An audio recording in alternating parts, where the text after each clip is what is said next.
नमस्कार, आप देख रहे हैं एसपीएन 9 न्यूज और मैं हूं आपके साथ आयुषी श्रीवास्तव।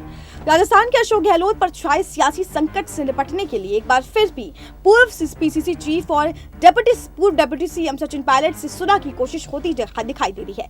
कांग्रेस गहलोत सरकार को बचाने के लिए हर संभव प्रयास जारी है, बावजूद इसके कोई बात बनती नहीं दिख रही और सरकार पर संकट लगातार गहराता जा रहा है।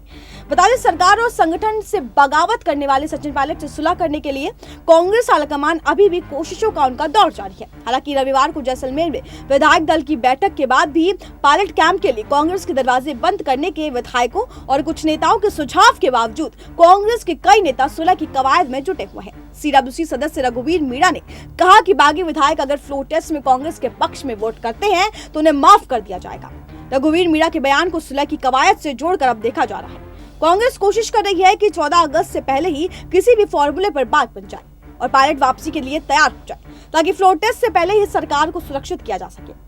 वही कांग्रेस की इस कोशिश की एक वजह बीएसपी के 6 विधायकों पर 11 तारीख को राजस्थान हाईकोर्ट से आने वाले संभावित फैसले भी है। अगर कोर्ट बीएसपी विधायकों के कांग्रेस में विलय पर स्टे देती है तो सरकार को बचाना बेहद ही मुश्किल हो जाएगा।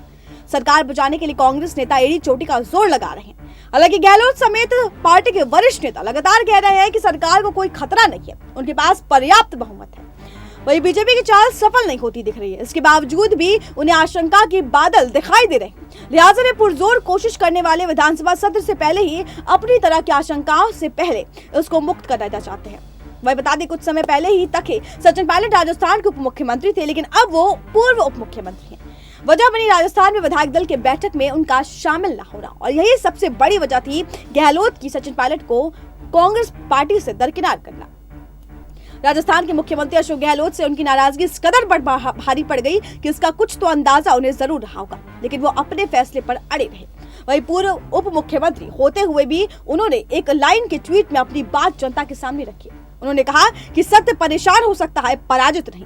इसके साथ ही उन्होंने ट्विटर पर अपने बयानों से बायो से कांग्रेस शब्द भी हटा दिया। 2003 में जब कांग्रेस का दामन थामने के साथ ही अगले ही साल सचिन पायलट सांसद बन गए थे। उस वक्त भी उनकी उम्र केवल 26 साल थी। छोटी उम्र में उन्होंने कई मुकाम हासिल किए, जिसके लिए कुछ नेताओं को सालों तक इंतजार करना पड़ा। सचिन 32 साल की उम्र में केंद्रीय मंत्री बन गए और 36 साल की उम्र में राजस्थान प्रदेश कांग्रेस कमेटी के अध्यक्ष बन गए। इस बार के विधानसभा चुनाव में सफलता के बाद उन्हें प्रदेश में उप मुख्यमंत्री का पद दिया गया था। सचिन पायलट 2002 में कांग्रेस में शामिल हुए थे और इसके बाद वो राजनीति की सीढ़ियां चढ़ते हुए चले गए।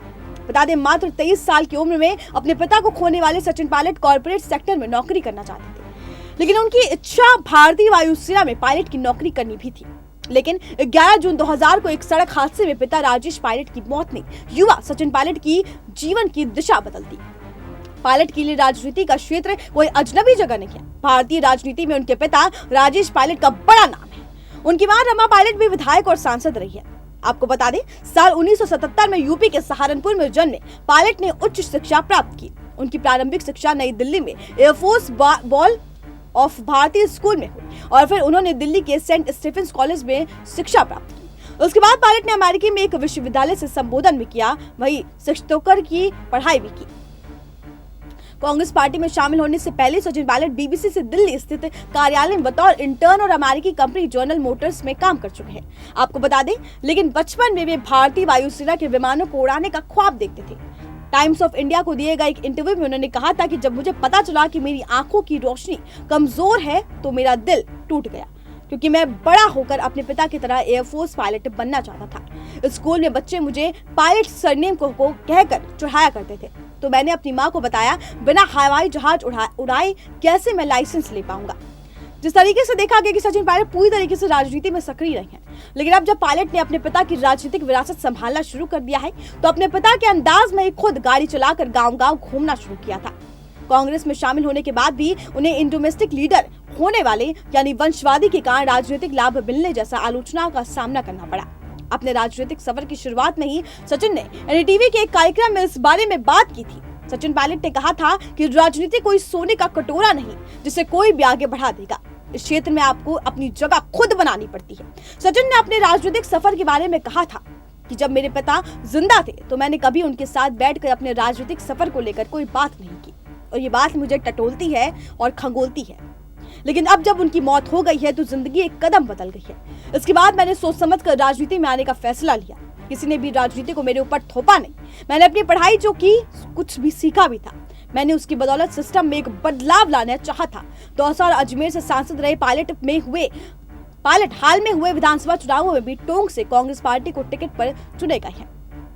बता दें कि रैली के दौरान जब सचिन पायलट चुनावी सभा में देरी से आ पहुंचे थे तो उनको सुनने को आया था कि उन लोगों से माफी मांगे ताकि उनको भला हो। हिंदुस्तान टाइम्स के दिए गए एक इंटरव्यू में सचिन पायलट ने कहा था कि मैं दलाई लामा का काफी सम्मान करता हूं। किसी भी व्यक्ति की असली ताकत वो होती है जब कोई व्यक्ति आपके साथ 30 सेकंड भी बिताता है और आपके अंदर विनम्रता, धैर्य और चेहरे पर वो मुस्कान रहे जिससे लोग आपके साथ सहज हो जाते हैं। वो बीते 50 सालों से इसकी मुस्कान के साथ जी रहे हैं। सचिन पायलट ने जम्मू कश्मीर के पूर्व मुख्यमंत्री फारूक अब्दुल्ला की बेटी सारा से शादी की है। इंडियन टेरिटोरियल आर्मी में अधिकारी रह चुकी सचिन पायलट ने अपनी शादी पर सवाल उठाने वालों को एक इंटरव्यू में खुलकर जवाब भी दिया। बता दें राजस्थान में सचिन पायलट को मुख्यमंत्री पद के दावेदार माना जाता रहा है, लेकिन कांग्रेस नेतृत्व ने तब अशोक गहलोत को मुख्यमंत्री पद कमान की सौंपी थी। इसके बाद औपचारिक प्रेस वार्ता में सचिन पायलट ने कौन बनेगा करोड़पति कार्यक्रम के आधार पर मजाक में कहा था कि इस कमरे में सभी लोग बैठे थे, किसे पता था कि आखिर मैंने दो लोग करोड़पति बन जाएंगे। गंभीर मुद्दे पर स्पष्टता के साथ बात करने वाले सचिन पायलट को इस दौरान खुलकर ठहाके लगाते हुए भी देखा जा सकता था। उन्हें अपनी बात को प्रभावशाली ढंग से प्रस्तुत करने की महारत हासिल है। इसमें तर्क भी होते हैं और शब्द भी। अब जिस तरीके से कांग्रेस लगातार सचिन पायलट को दरकिनार कर रही है, बहुत साफ है कि क्या सचिन पायलट अपनी अलग पार्टी बनाएंगे?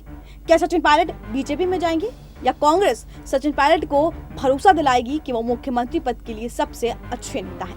इस खबर पर आपकी क्या राय है, हमें कमेंट बॉक्स में जरूर बताएं। अगर आपको ये खबर पसंद आई हो तो हमारे चैनल को आप लाइक, शेयर और सब्सक्राइब करना ना भूलें।